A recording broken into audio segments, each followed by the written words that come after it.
I la campanya per salvar empreses que ha posat en marxa la patronal AEVall de l'Hospitalet de Llobregat i el Baix Llobregat està sent tot un èxit. Ja hi ha més de 22.000 companyies i entitats adherides a aquesta iniciativa.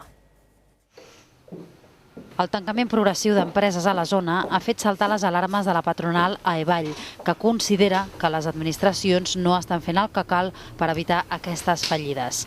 En els últims 4 anys, el paisatge de persianes abaixades i polígons buits s'ha multiplicat a marxes forçades. I hem perdut mils i mils d'empreses. Solament al nostre territori n'hem perdut més de 5.000.